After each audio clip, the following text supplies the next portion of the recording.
Las de la cofradía que se lo están explicando.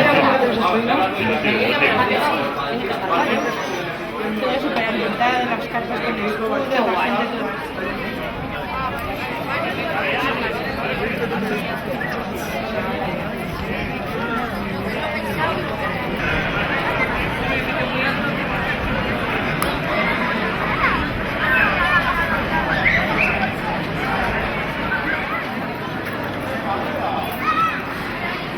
¿En qué va a consistir? Pues va a consistir en un paseo histórico donde se van a recrear alguna serie de acontecimientos, y esos acontecimientos pues van a ser los que se van a intentar representar.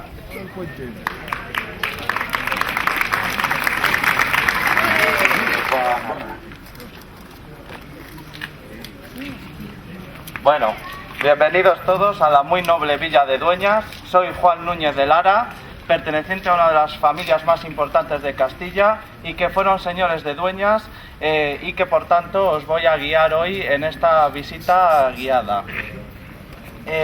Nos encontramos ahora en una de las puertas de la muralla que se conservan, y que nos da la bienvenida a nuestro pueblo, y que nos invita hoy a desvelar sus misterios. Uno de los misterios que siempre han interrogado al hombre es el origen, es nuestros orígenes, y entre ellos los de nuestros pueblos. Y la historia de Dueñas se remonta a una fecha tan antigua como es el siglo XIV antes de Cristo. Los primeros vestigios humanos datan de la edad del bronce final, y podemos destacar entre los yacimientos de este periodo Pico Castro y La Huelga, que está declarada bien de interés cultural. No obstante, estos yacimientos se tratan de ambos de campos de hoyos, que nos nos indican la existencia de poblamientos más o menos estables, que aunque no fueran a lo largo de todo el año, siempre volvían periódicamente a ellos, y por lo tanto tenían una cierta continuidad. También existen restos celtibéricos en nuestro término municipal, pero nada que evidencie la existencia de un castro vaceo, que como dice Ptolomeo en su mapa del siglo II después de Cristo, se llamaría el Dana, de ahí nuestro gentilicio el danense. Sin embargo, con la invasión musulmana en el 711, esta tierra queda despoblada, pero por poco tiempo, pues el origen de nuestro casco, donde se encuentra hoy en día, data del siglo IX después de Cristo, cuando estas tierras son repobladas por Alfonso III el Magno, y donde aparece ya con el nombre de Domnas, término latino que es el que ha derivado a nuestro topónimo actual. Este topónimo según la leyenda, hace referencia a un monasterio de monjas que se encontraría antes de la invasión musulmana en donde se encuentra actualmente San Isidro de Dueñas, y que habría sido visto afectado también por la invasión musulmana, pero que después con la repoblación Alfonso III también lo cede a estos monjes benedictinos, convirtiéndose en San Isidro de Dueñas, y de ahí, de esas monjas previas, esas domnas, viene nuestro topónimo actual. Rápidamente va a adquirir una gran importancia Dueñas, por ese lugar estratégico y ese lugar de paso, y ya en la Edad Media se convierte en una villa de realengo, es decir, pertenecía directamente al rey. Y Alfonso VI nos otorga en 1078 un fuero donde se declara esa condición realenga de Dueñas. Los Núñez de Lara, levantando mi campamento aquí en Los Reales. Vosotros cerraseis nuestras puertas arriba, usurpando lo que era de realengo, lo que era de...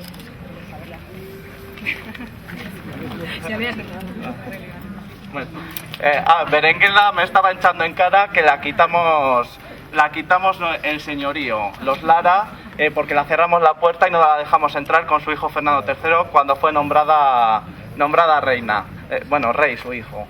Ahora podéis pasar ya a la villa de Dueñas.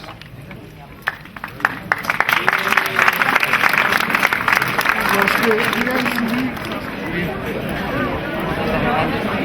Nuestro buen rey Alfonso VI nos donó un buen fuero, en el que maldijo a la fe de Cristo al que quisiera infringirlo. El rey don Juan II nos engañó y cedió a don Pedro de Acuña. Yo, Diego de Neira, reuní una provisión para que no entrase don Pedro en la villa, pero él me esperó cerca de la puerta. Prendió, me quitó la provisión y degolló, colocando mi cabeza a las puertas de Dueñas. A otro vecino lo mató e hizo pasar el caballo por encima, como si le habían atropellado. También el conde hizo ahorcar a un mancebo. Qué malo era.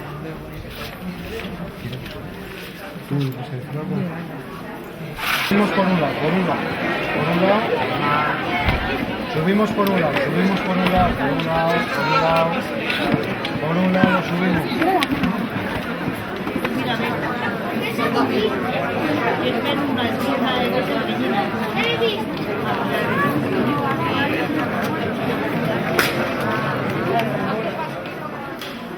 Estas son las tres vírgenes, la de los remedios, que es la titular, la de la Anunciación, que estaba en la ermita del Canto, y la de Agosto, que es la que están aquí las tres.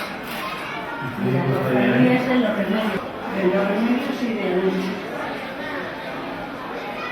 De Dolores, el día muy santo, sacamos la de los remedios. En agosto se hace también la titular de las fiestas, que se hace una procesión desde abajo. ¿Esto normalmente está abierto o no? Sí, bueno, No, bueno. Le importaría, porque vamos a hacer una restricción entonces me gustaría, usted ya que la cofradía, pues si no le importa, le hago una foto y... Me hace una foto, me hace alguna pregunta. Llevamos en las sesiones. Las tres versiones son de, ha dicho, de la cofradía. La cofradía de los remedios y Nuestra Señora de Onecha. Nuestra Señora de los Remedios y Nuestra Señora de Onecha. También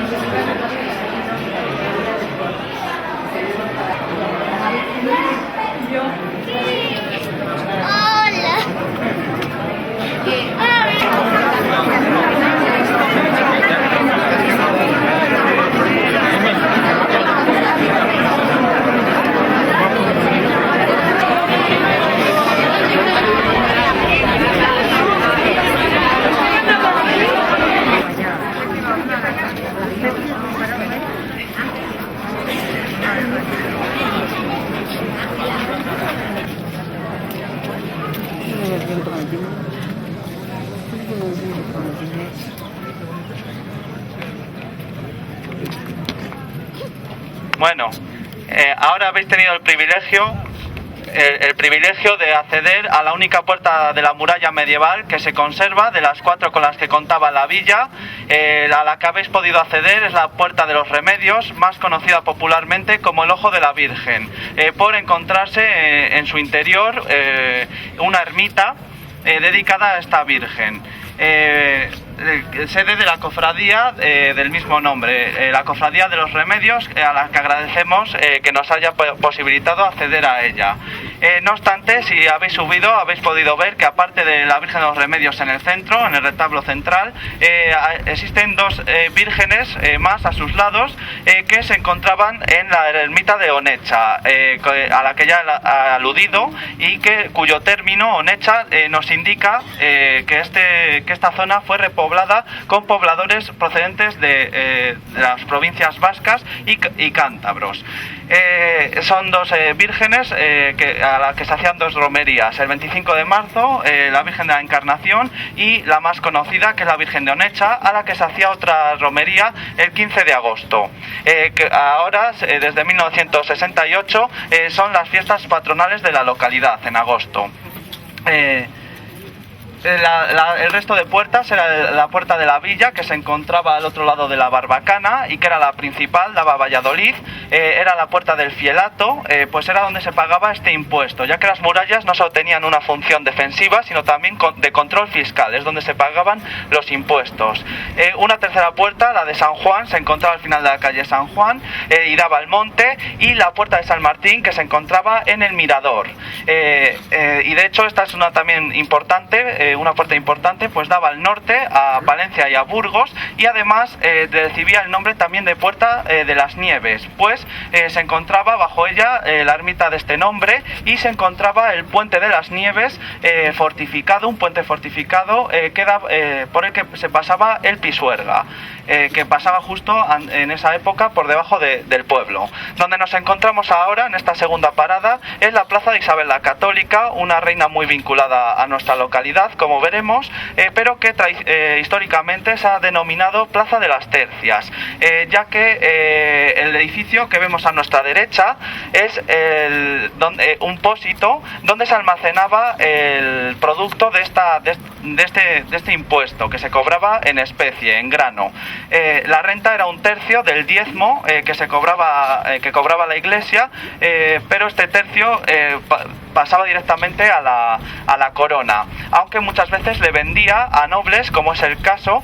Pues nos encontramos en la zona que a partir de la Baja Edad Media, a partir del siglo XV, que se convirtió en la zona noble de los palacios. Y de hecho, a mis espaldas, aunque parezca mentira, se encuentra la entrada principal del Palacio de los Acuña, señores de Dueñas, como os he dicho, es de 1439, y que a pesar de que algunos piensan que es una casa de campo, era la residencia principal de esta importante familia aristocrática. Era la cabeza de sus estados señoriales, familia de la que iremos conociendo más cosas a lo largo de la visita, porque aquí pues no invita a contarlo. Y por último, en esta plaza, destacar el pasadizo. Pues es un resto también del palacio. Pues estos pasadizos eran muy característicos de las ciudades castellanas y cristianas de la Europa occidental, pues servían para unir diferentes edificios nobles, para que estos nobles no tuvieran que salir a la calle y juntarse con la plebe. Y de aquí, de dos pasadizos que contaba el palacio, se conserva este, que unía el palacio seguramente con las dependencias de servidumbre. La siguiente parada, seguimos subiendo por la calle Puentecilla, que da nombre a este pasadizo, y la siguiente parada será en el Hospital de Santiago, en las Monjas. ¿Tienes algún coche, no? Sí. Vale, eso es.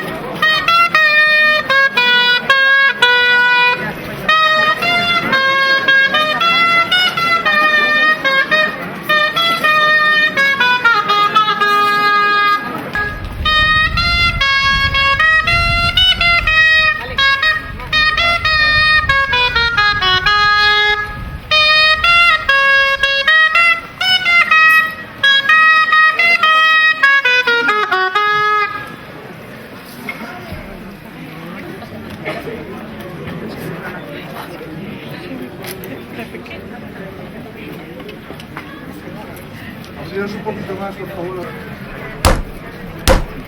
¡Cuña! ¡Hijo de los primeros condes de Buendía!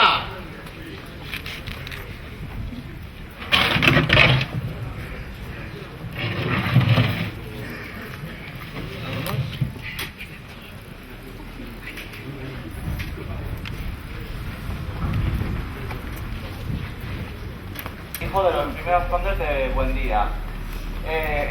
Él mismo, en su testamento, ordenó que fuera arrastrado por las calles del pueblo, y es el que se mandó enterrar en el hospital de Santiago, que por desgracia no podemos visitar porque como veis está en obras.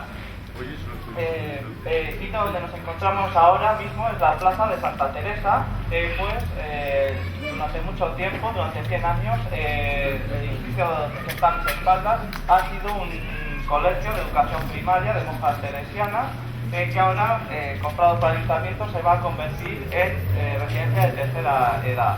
Sin embargo, el nombre histórico de esta plaza es la Plaza del Hospital, pues el edificio de piedra es lo único que se conserva del Hospital de Santiago.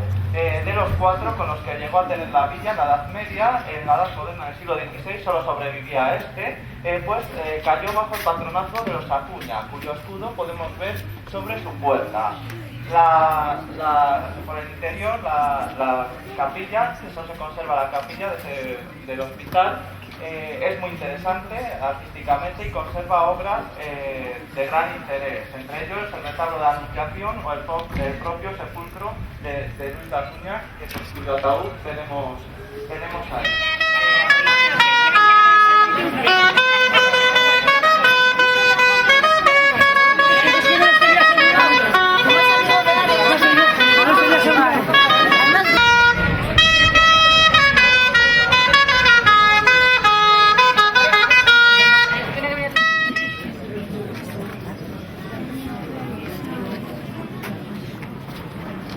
Las reglas de la cofradía son muy amplias y comienzan con una invocación. A Dios debe todo hombre llamar en principio de todas sus obras. El que a tan alto Señor olvidase de llamar, como dice Platón, ninguna buena cosa puede edificar. Que todos los hermanos de esta cofradía sean obligados a se disciplinar una vez en el año el Jueves Santo. Que todos estén confesados y comulgados el Jueves Santo, y que todos tengan disciplinas de plata. Que entrando el marido cofrade sea la mujer cofrada, a esta se les exceptúa de la disciplina. Que reunidos en el monasterio de San Agustín, el domingo después de Pascua Florida, domingo de Pascuilla, para la cofradía, se nombren los cargos para el año próximo. A los sufragios eran convocados por el mullidor, con su campana por las calles que es costumbre andar.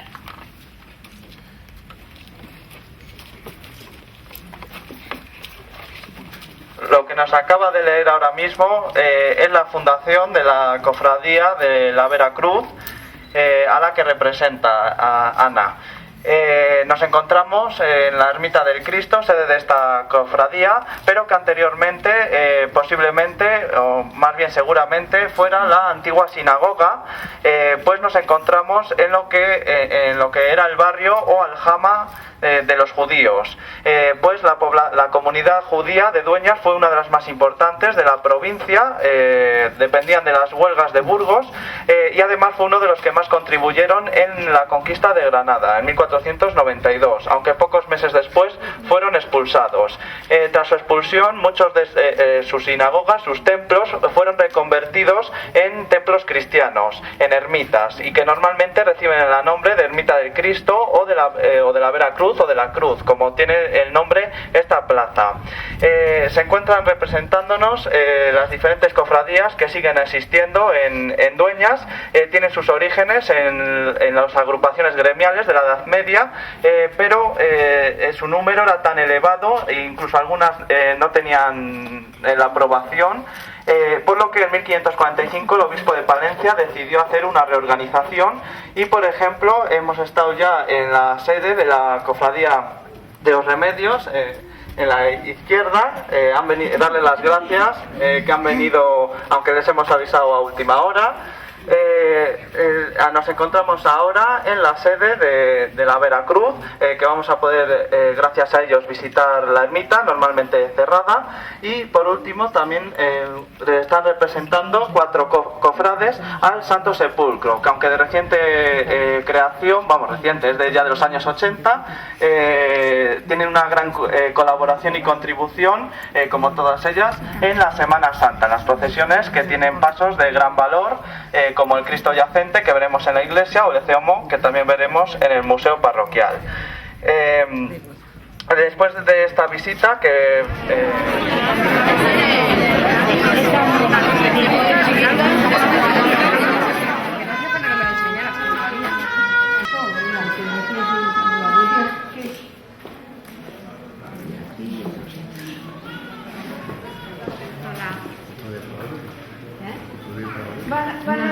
Van a entrar aquí.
Bueno, pues,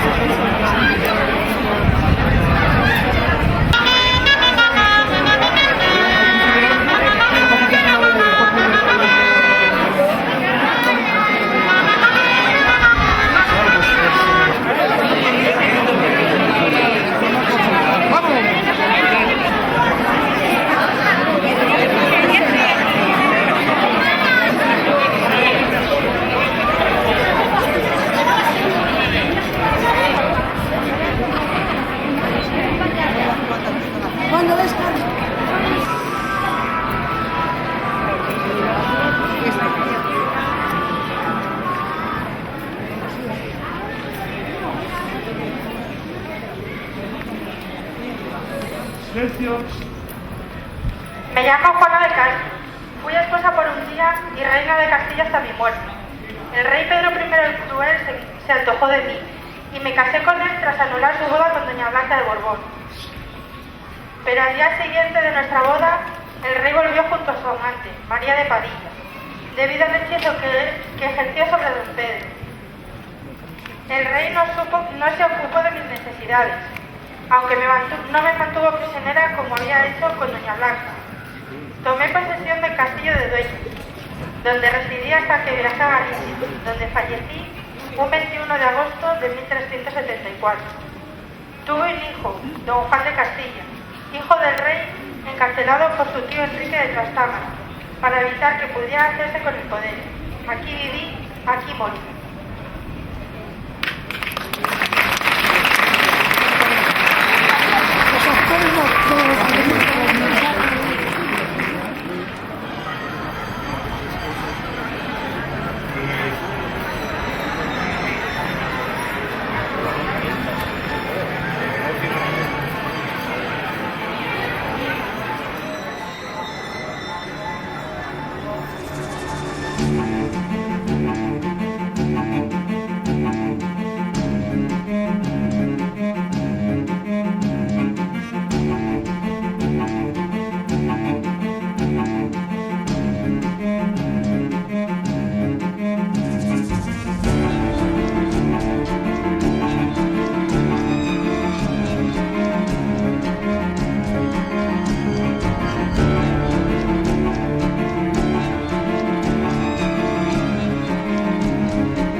aquella localidad y que está dedicada a Santa María de la Asunción.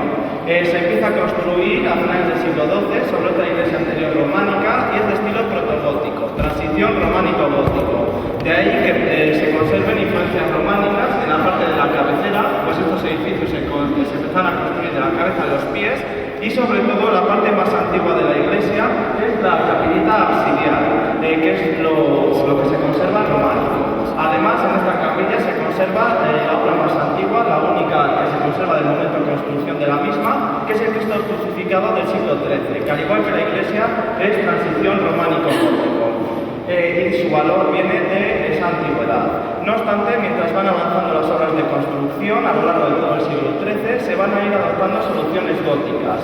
De ahí la utilización de arcos ojivales o apuntados y bóvedas de crucería, que se ve sobre todo en las naves laterales. Aunque una crucería muy sencilla, pues nos encontramos en un gótico muy inicial.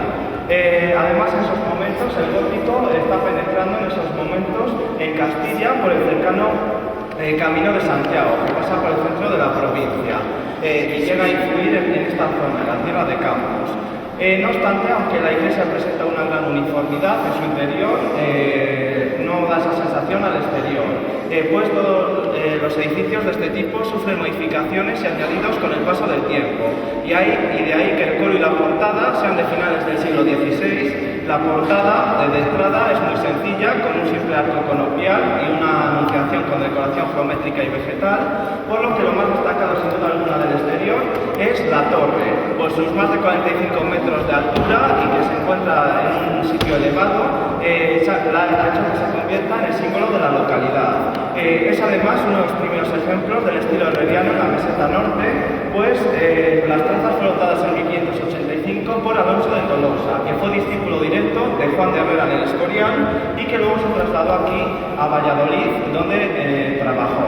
La cúpula y el cimborrio son del siglo XVII, barrocos, y la sacristía es del XVIII, neoclásica. Por lo que yo siempre digo que la iglesia de Dueñas es una verdadera lección de arte, pues abarca todos los estilos, del románico al neoclásico, pasando por todos ellos. Pero no solo arquitectónicamente, que como veis es una iglesia monumental de grandes dimensiones, sino que lo que la convierte en uno de los conjuntos monumentales más importantes de la región es la riqueza artística que cobija en su interior. Yo me voy a centrar, por no alargar la visita, en lo más destacado, que es el altar mayor, pero destacar también que el Cristo yacente, que aparece iluminado en la urna, aunque algunos no le veis, es de la escuela de Gregorio Fernández, escultor por excelencia de la escuela barroca del castellano, que aunque de origen gallego se asentó en Valladolid, donde trabajó. De hecho, la mayor parte de pasos de Semana Santa de Valladolid son de este autor y de hecho este paso procesiona el Viernes Santo. El San Isidro, que es nuestro patrón, que es este retablo de aquí, es nuestro patrón debido a la cercanía del famoso monasterio de San Isidro de Dueñas, más conocido como La Trapa. Y aunque el retablo es posterior, es decir, es del XVIII, la propia talla del San Isidro se atribuye al propio Gregorio Fernández. Y finalmente, nos vamos a centrar en el altar mayor, pues para mí es la joya de la iglesia, no solo el retablo, sino el conjunto que forma el altar mayor. Sin duda alguna, lo más conocido es el retablo, pues está considerado los mejores en su estilo y de hecho se considera que es el que cierra el gótico aquí en Castilla, pues se construye entre 1510 y 1518, principios del XVI, un momento en el que el Renacimiento ya está plenamente instalado en Castilla, pero lo que más valor le da es que es hispano-flamenco. Los escultores principales proceden de Bruselas y Malinas. El maestro principal es un tal Antonio de Malinas, que no es que no sea importante, es que está sin estudiar, no se sabe nada de su vida ni de su obra, se sabe que trabajó luego en la Catedral de Salamanca, pero poco más, pero interviene en varias manos. También interviene Girarte de Bruselas, este sí es más conocido, trabajó también en el retablo de la Catedral de Oviedo, que es muy parecido a este, Pedro Manso, que luego trabajó en la Catedral de Valencia como entallador, o Alonso de Alcudia. Es todo ello en el retablo madera policromada y le tenéis luego aquí explicado en el cartelito, pero las escenas están ordenadas cronológicamente, de abajo a arriba y de izquierda a derecha, y es una catequesis de la vida de Cristo y de la Virgen, que va desde la iniciación, la visitación, la natividad en el centro, el anuncio de los pastores, hasta el Calvario en la parte superior. No obstante, destaca sobre todo la calle central, que es algo más ancha porque en el centro aparece la que os he dicho que es titular de la iglesia, la Asunción de María, que se celebra el 15 de agosto. No obstante, las entrecalles, que son las más estrechas, aparecen, aparte de las escenas, numerosas imágenes individuales que representan a los 12 apóstoles, a 4 profetas del Antiguo Testamento en las 4 esquinas del retablo, y en el banco lateral, que es el primero horizontal, aparecen los 4 evangelistas, 2 a cada lado, y los reyes David y Salomón en torno a un llanto sobre Cristo muerto. Con esto quiero que veáis que cumple la misión de los retablos, que es enseñar a una población mayoritariamente analfabeta las enseñanzas religiosas a través de imágenes. Pues se puede decir que es el Nuevo Testamento esculpido en madera. Está espectacular, además, pues ha sido recientemente restaurado en 2010, cuya restauración consistió en sacar la policromía original del 16, que no estaba oculta solo por la sociedad, como es habitual con el paso de los siglos, sino que tenía varias capas de repintes, hasta 5. La última se sabe que es la que se aplicó después del incendio que sufre la iglesia en el 48 y que afectó sobre todo a esta zona, pues se inició en el retablo dedicado a nuestra patrona, que estaba aquí situado, y que se quemó y se fue sustituido por este, que es moderno, es neogótico. No obstante, aunque el retablo es lo más conocido, la sillería también es única, solo hay 3 en toda Castilla con este tipo de decoración. Es una decoración muy extraña, los relieves, pues aparecen figuras medio humanas, medio monstruos, con garras, que aparecen además dentro de un follaje muy extraño, que no es típico de la zona, aparecen incluso piñas que no se conocían aquí en Castilla. Es de un clima tropical y por lo tanto refleja esta sillería los viajes que están realizando en esos momentos castellanos y portugueses, tanto por el norte de África como por las recién descubiertas Américas. Pues la sillería está datada hacia 1500, tránsito gótico renacimiento. E incluso algunos autores han querido ver los amerindios en los rostros. Y digo que es única porque aparecen también representadas figuras mitológicas, un centauro, pero la más curiosa es una sirena, que aparece con los pechos desnudos, algo muy raro de la sillería de un color, por lo menos en una zona tan visible. Y por último cierra el conjunto del altar mayor, el panteón condal de los condes de Buendía, que fueron señores de dueñas, como he dicho, desde el siglo XV, que reciben el señorío en 1439, hasta finales del XVI, y que a pesar del título, que Buendía es un pueblo de Cuenca, y ellos son es un linaje de origen portugués que se asenta en Castilla, la cabeza de estas señoriales era dueñas, por su cercanía con Valladolid, que aunque no era la corte, era donde más tiempo pasaba, de ahí que decidan establecer aquí su residencia habitual, el palacio en ruinas, y de ahí que decidan convertir el altar mayor de la iglesia principal en su panteón de la familia. Actualmente se conservan estos 4 sepulcros, la cripta se perdió donde se sabe que estaban enterrados el resto de titulares del condado, y los sepulcros son también muy interesantes.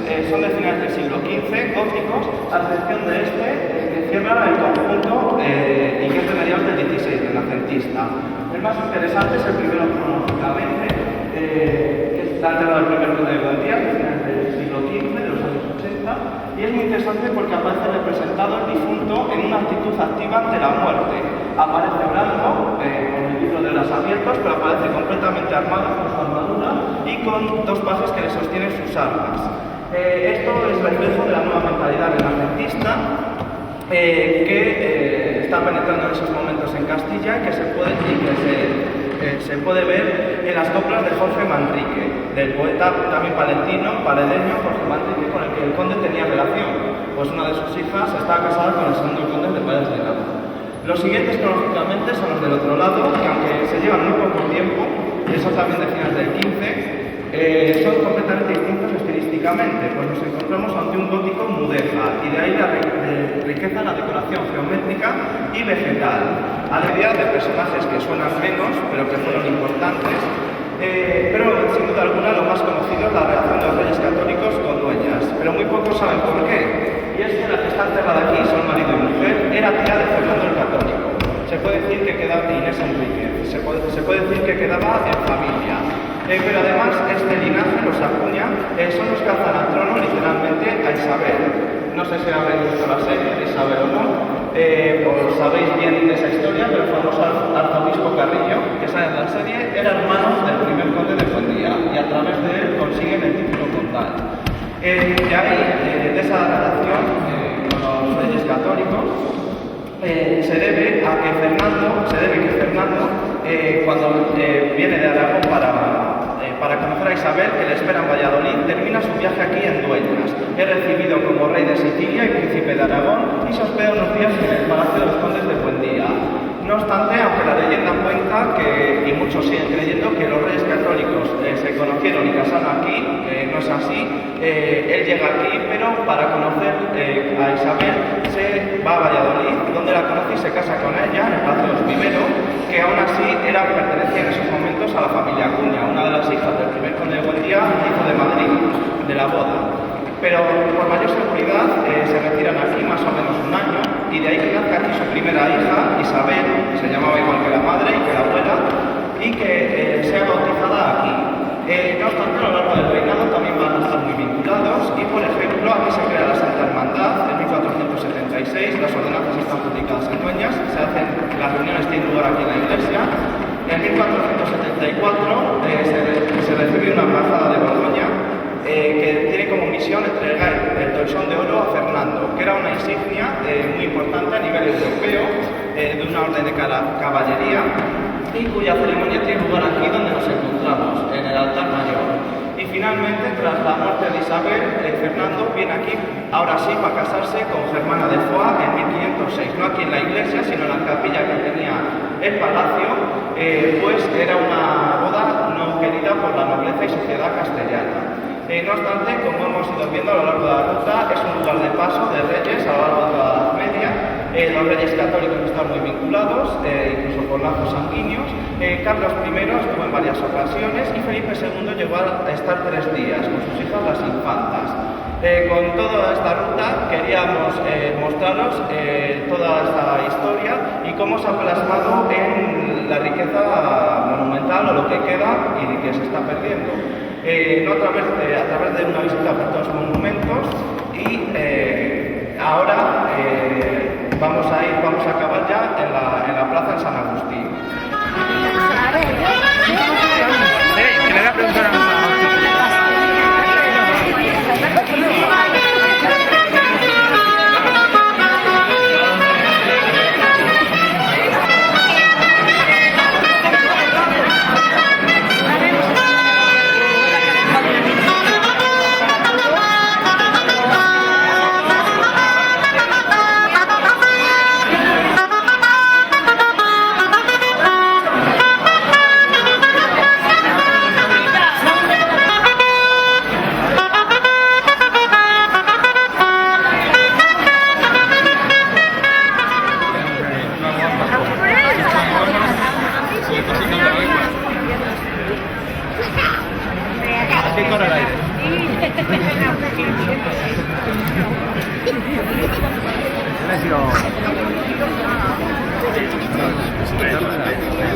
Bueno, terminamos aquí este largo recorrido por los monumentos de Dueñas.